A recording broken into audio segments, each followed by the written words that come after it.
Voltamos a apresentar Justiça na Tarde.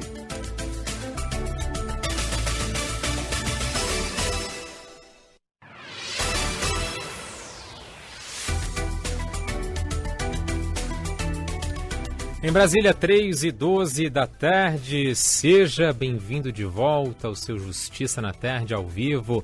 Nesta quarta-feira de cinzas, dia 6 de março, carnaval ainda rolando no país e dizem por aí que não vai acabar hoje, porque temos o pós-carnaval também, com muito bloco, muita folia para o cidadão brasileiro.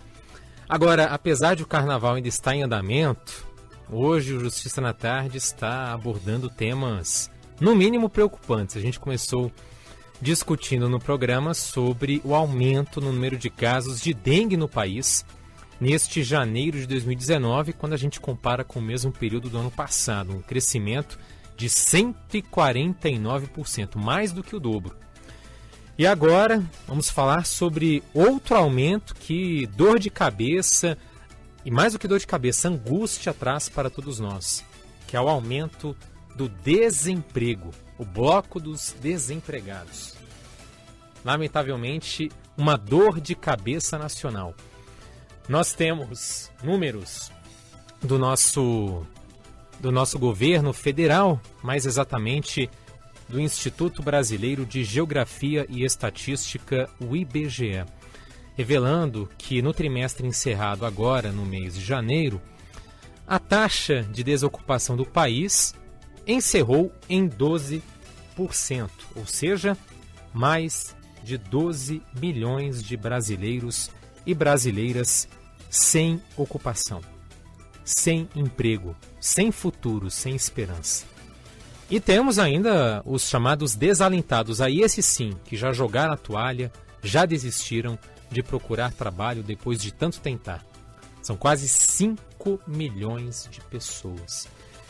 E um cenário que fica mais dramático, sobretudo entre os jovens.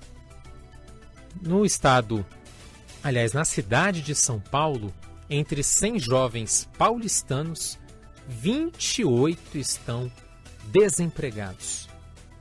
É sobre isso que nós vamos conversar e entender por que o desemprego segue persistindo em nossa pátria amada Brasil. E para abrir os trabalhos, nesta segunda rodada de debates do programa, o Justiça na Tarde tem a alegria de receber uma vez mais a participação do juiz do trabalho, Rodolfo Pamplona Filho, juiz da 32ª Vara do Trabalho de Salvador, capital baiana. Ele que também é presidente honorário da Academia Brasileira de Direito do Trabalho e também coordenador de pós-graduação em Direito e Processo do Trabalho. Meritíssimo, seja bem-vindo uma vez mais ao nosso programa. Muito obrigado por atender novamente a Rádio Justiça. Boa tarde para o senhor. Boa tarde, Ricardo. É sempre um prazer falar com você e temos aí a oportunidade de esclarecer ao cidadão e à cidadã que nos ouve, querendo saber sobre o futuro das relações trabalhistas no Brasil. Estamos à disposição. Bem, antes de falar sobre desemprego, falar um pouquinho de carnaval, o senhor aí falando da Bahia de Salvador, meritíssimo, e é o melhor carnaval do país? Eu não tenho a menor dúvida. Ser baiano não é uma naturalidade, é um privilégio. E realmente o carnaval da Bahia é algo indescritível, só vindo para explicar. Mas, lamentavelmente, como até dizem os poetas, os cantores, a alegria dura pouco e, fim do carnaval, quem está desempregado voltará a ficar preocupadíssimo. São mais de 12 milhões de homens e mulheres e fora aqueles que, como eu comentei, desistiram de procurar trabalho e ainda aquelas pessoas que estão na informalidade, sem a carteira assinada e, portanto, sem nenhum direito trabalhista. E a gente quer entender, para abrir a nossa conversa, meritíssimo, a gente quer entender por que o desemprego continua elevado, mesmo depois das últimas alterações na legislação trabalhista. Vamos dar nomes aos bois, reforma trabalhista. Bem, eu sempre disse, desde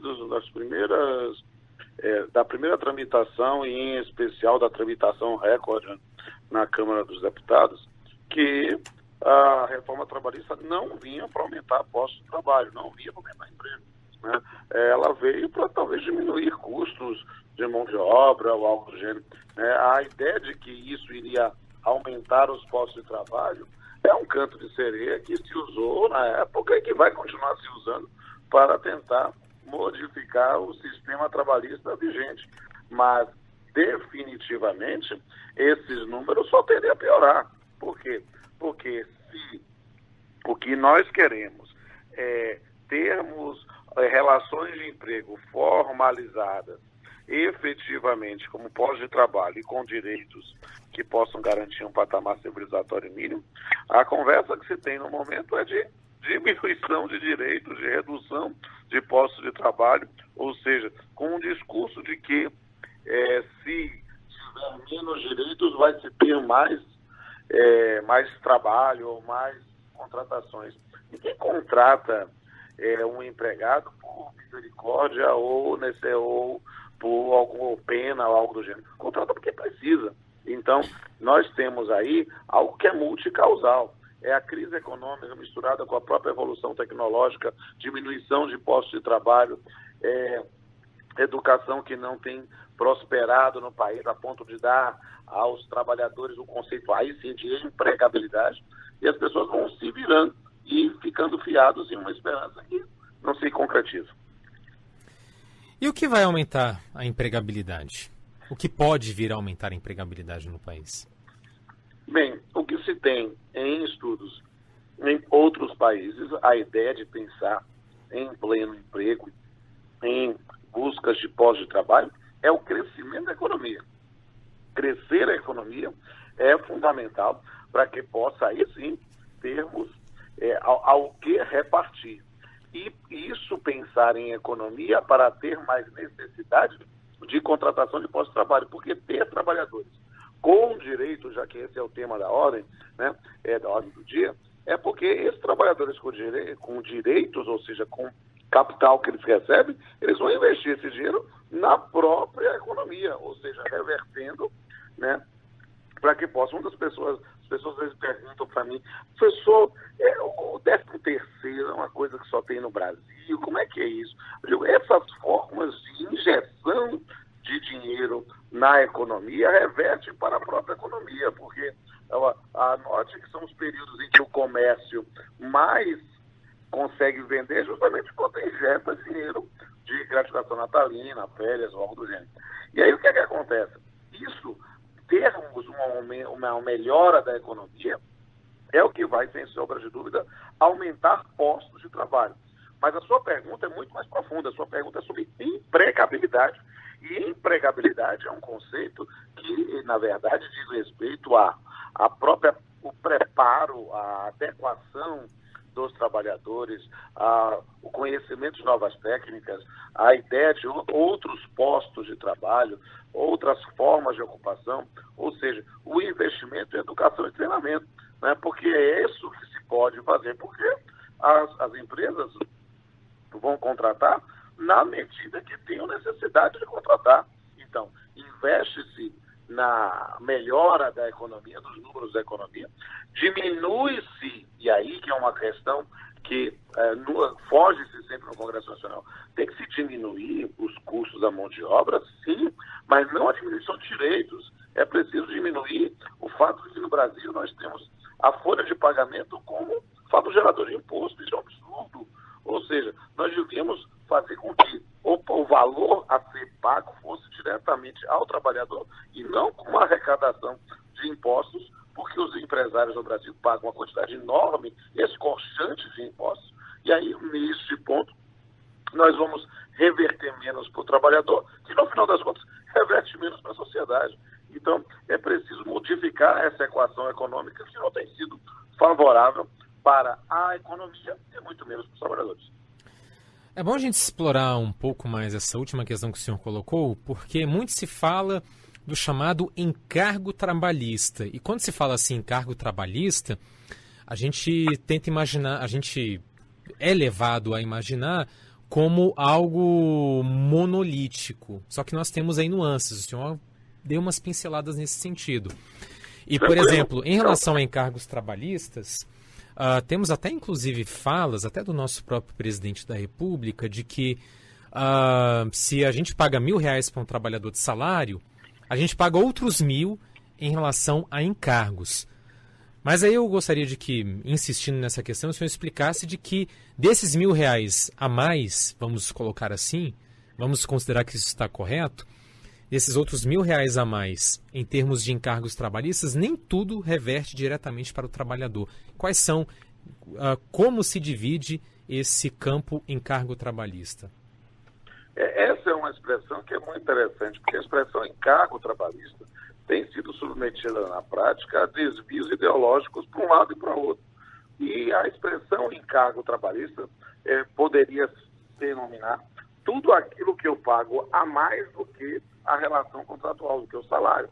Ora, dentro disso, alguém pode discutir, olha, há, sem sombra de dúvida, uma quantidade enorme de tributações que entram nesse conceito de encargo trabalhista que não revertem diretamente ao trabalhador, seja o sistema S, seja a própria incidência de imposto de renda, a alíquota de INSS, no serviço público, que a carga previdenciária, a carga que é cobrada dos servidores públicos, ela não tem limites, não tem tetos, então são valores cobrados em valores muito altos, tem a salários altos, é verdade, mas a carga tributária, a carga previdenciária que é recolhida na fonte, sem possibilidade de sonegação, é enorme.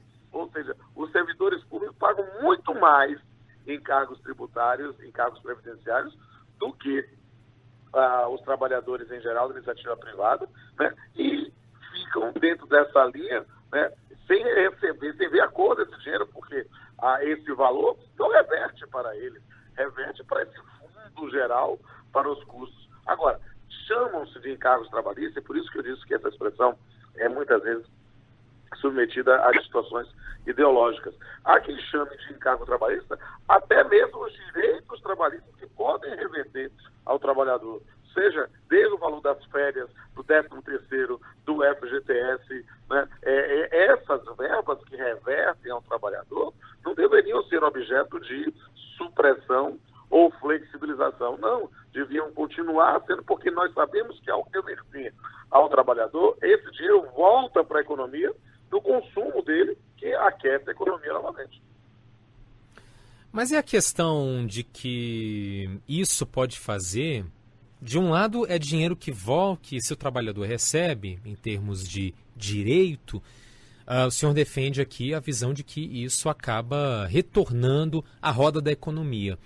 Mas e a questão de que isso faz com que, por exemplo, nossos salários sejam menores? Se a gente for comparar, por exemplo, com os Estados Unidos, que é exemplo nosso para quase tudo, pelo menos assim, a opinião pública e a academia assim se vale do exemplo estadunidense. E lá, por exemplo, um garçom no Brasil ganha menos do que um garçom nos Estados Unidos. Até que ponto vale a pena? Bem, eu tenho uma série de encargos, mas isso faz com que o meu salário seja menor. Mas, na verdade, aí é a grande lógica. Imaginar o sistema, vamos pensar em copiar os Estados Unidos, então vamos copiar mesmo. Vamos copiar a carga tributária deles, é muito menor do que a carga nacional. Por que nós temos? O indivíduo recebe literalmente o valor. Agora, você pode imaginar que o indivíduo paga lá o suficiente para ter o Social Security, né, a Seguridade Social, ele quer pagar, porque ele vê isso, ele vê reverter para si, ele se sente cidadão. No Brasil, você é compelido a pagar isso sem ver um benefício direto. E aí, nessa outra circunstância, o indivíduo, lá funciona dessa forma. Bem, lá também temos uma valorização muito grande da mão de obra braçal, né?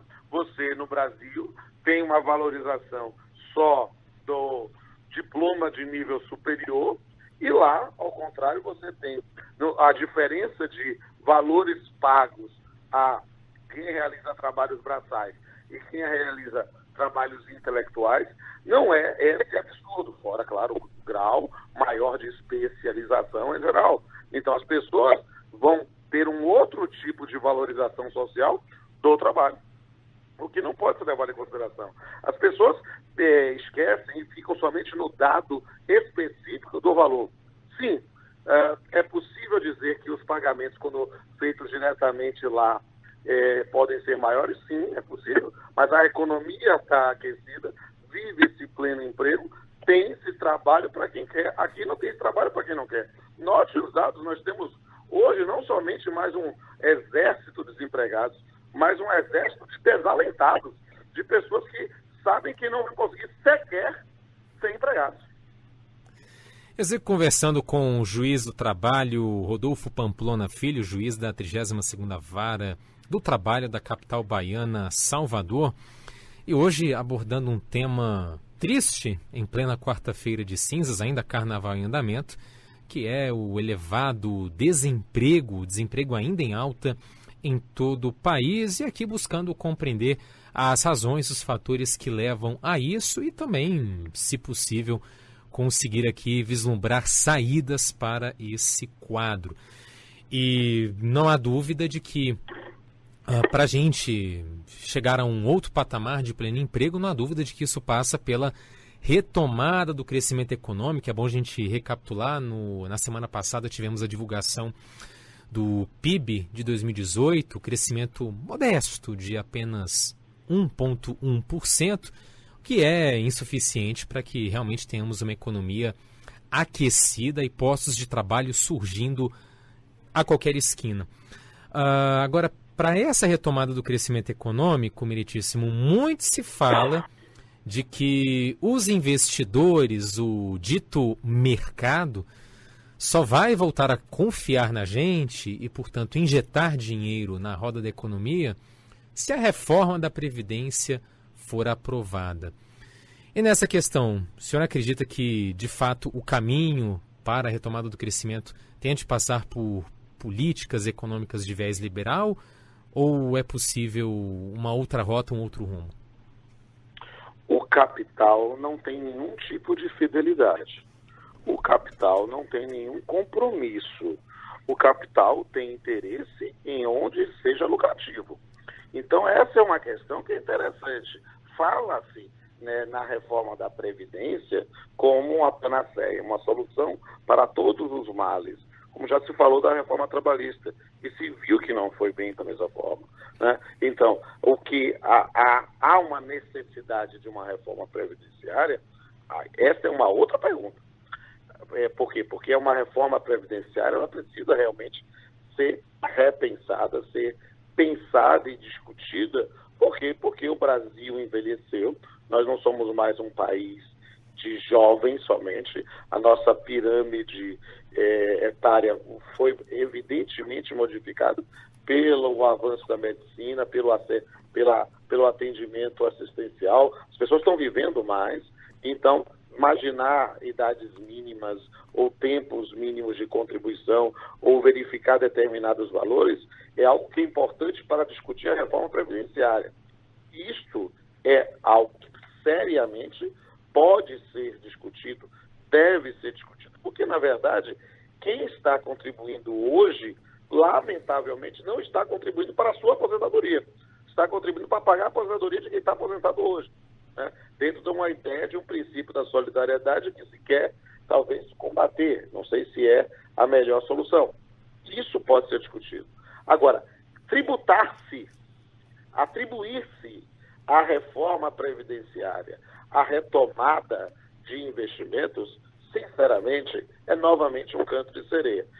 Como não se consegue convencer a sociedade de que essa reforma previdenciária é confiável, eu acho que ela é necessária, mas se ela é confiável ou adequada dessas formas, utiliza-se o argumento de dizer, se não fizer isso, não vai ter retomada do crescimento.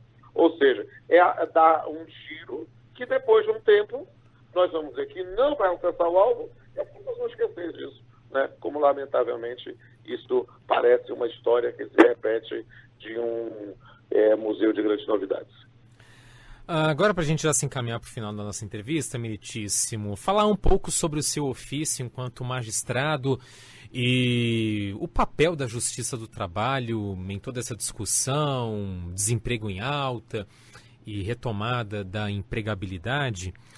E aí, nesse sentido, meritíssimo, quando a reforma trabalhista tramitou no Congresso, foi aprovada, além da questão dos encargos trabalhistas, também o setor empresarial dizia o seguinte: olha, a gente não contrata mais porque também vamos combinar. Temos um elevado número de processos, tudo se leva à Justiça do Trabalho, e, em geral a Justiça do Trabalho é pró-trabalhador, então a gente acaba, é mais um custo para a atividade empresarial, o custo referente às condenações na esfera trabalhista. E aí, também, nesse momento, nesse contexto, se dizia que até hoje ainda se afirma isso, que a Justiça do Trabalho brasileira é a que mais tem processos no mundo inteiro. Até alguns vão além, dizem que só o Brasil tem uma Justiça do Trabalho. Enfim, a minha pergunta em relação a uma questão que não é só a Justiça do Trabalho, quer dizer, a judicialização. Até o ministro Luiz Roberto Barroso, aqui do STF, tem um livro publicado dizendo que a judicialização é da vida, não é só das relações de trabalho, é da vida. Esse é um fenômeno brasileiro.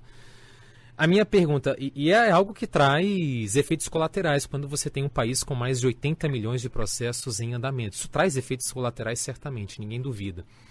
O que a Justiça do Trabalho tem feito, isso para além das mudanças trazidas pela reforma trabalhista, mas o que a Justiça do Trabalho vem fazendo para lidar com essa questão da judicialização e dos efeitos colaterais inerentes a isso? A Justiça do Trabalho tem que exercer o seu papel, a sua missão institucional, que é efetivamente pacificar conflitos, né? Pacificar conflitos trabalhistas, uma missão que ela sempre exerceu de forma altaneira e em desde a sua criação. O que precisa, às vezes, é verificar e entender efetivamente as razões de termos uma quantidade tão grande de processos trabalhistas.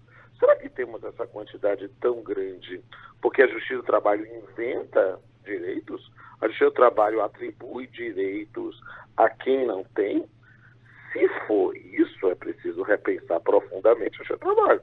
Mas o fato é que, se isso pode ocorrer como distorção em qualquer ramo do Poder Judiciário, ou em qualquer ramo do Poder Legislativo, ou em qualquer campo de atuação do Poder Executivo, né? O fato é que a Justiça do Trabalho não tem, por missão institucional, inventar direito de quem não tem. Se fez, ou se alguém fez isso, isso deve ser objeto de denúncia e deve ser objeto de repúdio para que haja as modificações correspondentes. O fato é que, na verdade, nós temos uma legislação trabalhista que é onerosa, e aí volto à observação das perguntas do início, onerosa não somente em direitos para o trabalhador, mas principalmente em carga tributária, que não reverte nem ao trabalhador, nem ao empregador. E aí, nessas circunstâncias, nós temos descumprimento quanto mais de regras trabalhistas. A gente acha algo que é surreal. Se eu falar, a gente trabalha isso, mas o indivíduo, no seu planejamento trabalhista, já cogita: isso aqui eu não vou cumprir. Não vai cumprir, o cara não vai cumprir a lei, o cara não vai cumprir o que o juiz está determinando, ou seja, o simples fato de cogitar isso já mostra que o nosso sistema tem alguma crise ontológica que precisa ser profundamente repensada. Na atuação da Justiça do Trabalho, e aí, nesse momento, a gente tem que ter muito cuidado, às vezes, quando fala, porque nós vivemos num período de discursos de ódio e que as pessoas acabam identificando ou acabam tendo a necessidade de identificar alguém como sendo de esquerda ou de direita, quando na verdade não é isso, é análise da situação, né? Nós temos que verificar na atuação da Justiça do Trabalho, que não existe só no Brasil, isso aí é arrobo de retórica de quem vai acreditar que as pessoas não vão pesquisar. Se olhar em qualquer buscador, né, o Google, você vai achar trabalho em outros países, mas alguém pode dizer: não, mas no modelo norte-americano não tem, mas no modelo norte-americano ele trabalha com outras formas de solução de conflitos e os problemas trabalhistas lá são de outra natureza, né?